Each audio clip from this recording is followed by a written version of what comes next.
I remember listening to the stories that my mom would tell me. I remember the different voice tones my mom would do to change from character to character. I remember picking out the books with exciting and colorful covers. I knew I was slowly starting to understand more and more. Today, I'm here to give back. I'm here to give back for everyone that's helped me become what I am today, and that has helped me understand that nothing is more important than to give what we receive. I want to give back to our future generation, to the children who will shape our future. In a world controlled by knowledge and opportunity, a single book can be the spark that could change a kid's dream into reality and eventually open up new opportunities for them. But reading builds more than just vocabulary. It also builds a vision. For many children across the world, having a book in hand can be the bridge between poverty to possibility. Education is the key to unlock the golden door of freedom. Education has gotten me here, and it has probably gotten most of you here too. Approximately in Indonesia, 1 out of 5 children don't graduate high school. This is mostly because they can't financially afford to continue schooling or because of lack of proper education. Books are a great way to teach kids because not only does it build up on their imagination, but teaches vocabulary for any language you want. Nowadays, being able to speak and understand English is a critical skill.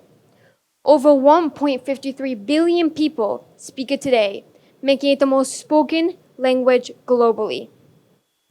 But a large part of this population doesn't have English as their first language, but use it and understand it as a second language. Like me, learning English has changed my life completely, and I wouldn't be here without it right now. During my quest, I interviewed some local kids and asked them what they wanted to do when they grew up. These were their answers. English should be such a great step towards these dreams.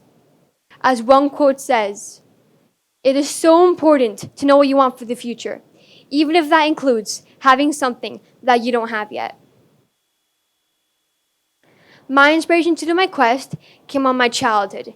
It came from the access I had to be bilingual, which many children in Indonesia don't always get their choice.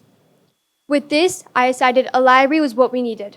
A place where kids could sit down, read, imagine, while also learning. When I had the idea, the first thing I needed to do was find a location. I reached out to a small organization in Bali with already a small Indonesian school.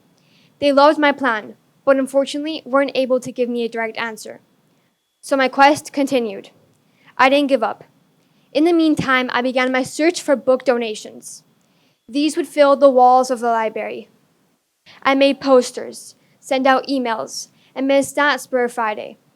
The process was long, but book by book and donation by donation, I managed to gather 380 books.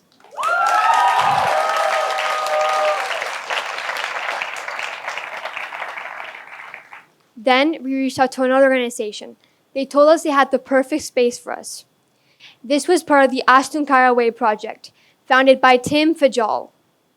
This project currently promoted farming culture. And around their land, in the middle of the rice fields, there was a small bungalow where a teacher named Lala gave English classes to kids twice a week. She once had a dream, a library. Now these dreams would no longer be dreams, but a reality. I knew that the right decision was to make the library here. From then on, I was determined. I immediately got to work. With some help, I brought all the materials and the current books I had to the location and built it the next day. On the opening day, we offered more activities like drawing and painting, and went much better than I expected. The kids all had different levels of English, but all found something to read and enjoy. Everyone had a smile on their face that day. Lala was beyond ungrateful because now she had more education sources for her classes. I'm really happy because this was a big success and a lot of kids will benefit from this in the future. This project did not only take action on one specific thing, but it opened up the doors of the lives of many kids.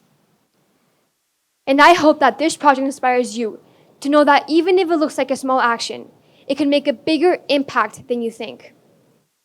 Because these kids will one day be able to accomplish much more than they think, just like I did, and I will continue to do. So many voices speak through me. Those I am very grateful for, like Ibu Angie, Ibu Bianca, Ibu Emily, Margot, Flor, Leo Canosa, my mom for going out of her way to make my project even better, along with both of my parents for giving me every bit of opportunity of education as possible. Lala for making this library happen and being nothing but grateful since the very beginning. All my past teachers that have gone through every step with me to get me where I become today. But most importantly, everyone who donated books. Because you have not just given stories, but dreams and possibilities. Thank you.